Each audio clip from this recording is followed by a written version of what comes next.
Polycyclic aromatic hydrocarbons sound like some exotic fragrance, but they're actually toxic air pollutants produced by fuel combustion that have been linked to lung cancer and other serious health problems.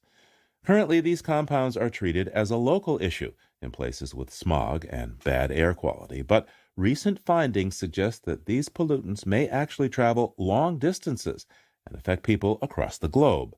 And according to a recently published paper, this significantly increases the overall health risk associated with polycyclic aromatic hydrocarbons, PAH for short. Stacy Simonich is a professor of chemistry at Oregon State University and co-author of this research, and she joins us now to discuss these findings. Welcome to Living on Earth. Thank you. I'm happy to be here. Now, you've done a great deal of research on these polycyclic aromatic hydrocarbons. Please describe to our listeners what these compounds are and what we know about them. Well, they've really been around since we had combustion. So whenever there's been fire, we've created these PAHs.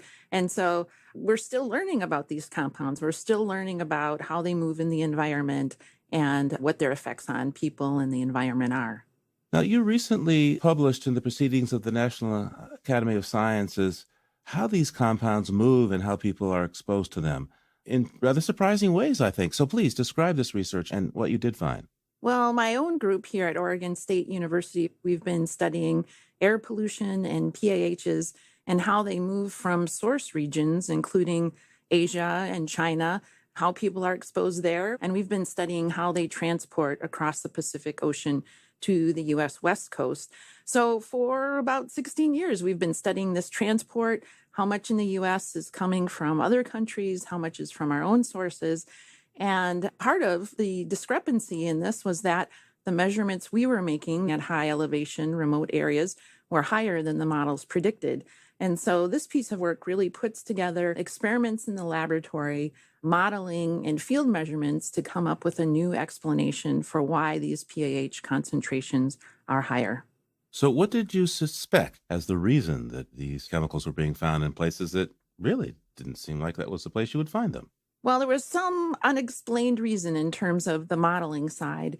And what we've found with our researchers at Pacific Northwest National Lab is that on particles, these PAHs are actually shielded or protected from reaction in the atmosphere. And so we're talking about particles that are on the size of less than 1 micrometer in diameter. So about 5 or 6 of these particles fitting across the width of a human hair. Because they're such fine particles, they don't settle out near source regions. So near, let's say, major urban areas, they get pulled into the atmosphere and can undergo transport in high elevation winds where they're intercepted and may ultimately come out of the atmosphere due to rain and snow.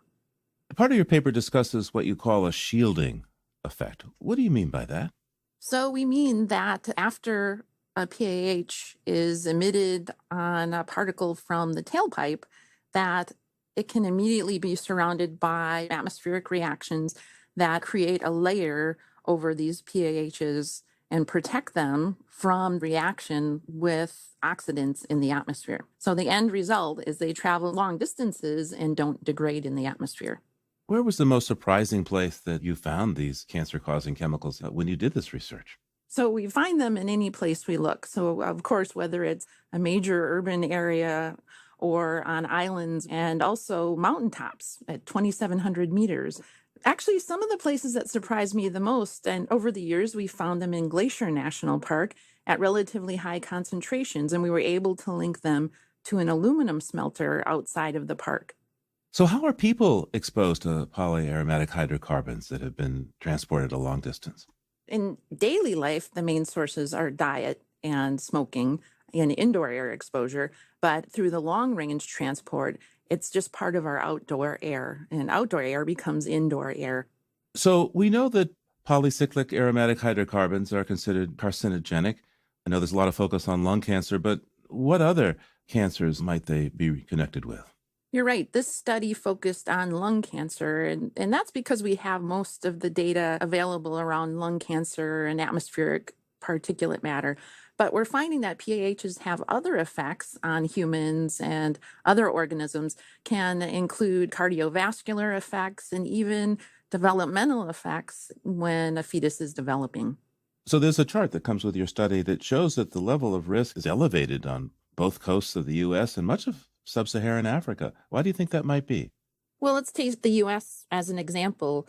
Now we've understood that the concentrations are actually higher on the US West Coast than we had previously modeled. So that's coming from emissions in Asia, primarily China, that are transported long distances. And on the East Coast of the US, we have our own sources of PAHs, and our modeling now suggests that those emissions within the US are transporting to the next state and other states downwind, with the winds blowing primarily from west to east.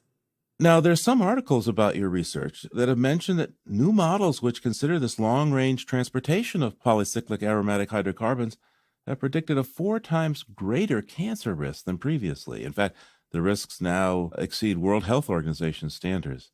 What implications does this have on how these emissions should be regulated in the future, do you think? Well, I think we have to remember that the major areas of risk are major megacities in parts of China and parts of India, where the air quality now is, certainly among the poorest in the world. But I always like to say what goes around comes around. So it drives home that idea that we're a connected atmosphere, right? And that what happens in one part of the world impacts other parts of the world. So we're all united in one atmosphere. So tell me, what are some of the ways that exposure to polycyclic aromatic hydrocarbons might be reduced, considering these new findings? Well, I think in our own personal daily lives, not smoking is a big one. Thinking about our diet. And personally, I love barbecue and I love grilling. So I do it in moderation and I eat it with a balanced diet. It's not something I've given up. So we can think about our own personal exposures, but then on a national and international scale, we can think about technologies that help reduce emission of PAHs from coal combustion, from biomass combustion. So in China, the main sources of PAHs to the atmosphere are coal combustion and biomass combustion, followed third by automobiles. So it's really controlling those sources of particulate matter that have PAHs on them. It can play a large role in reducing global atmospheric concentrations of PAHs. Stacy Simonich is a professor in the Department of Chemistry at Oregon State University. Thank you so much for taking the time with us today.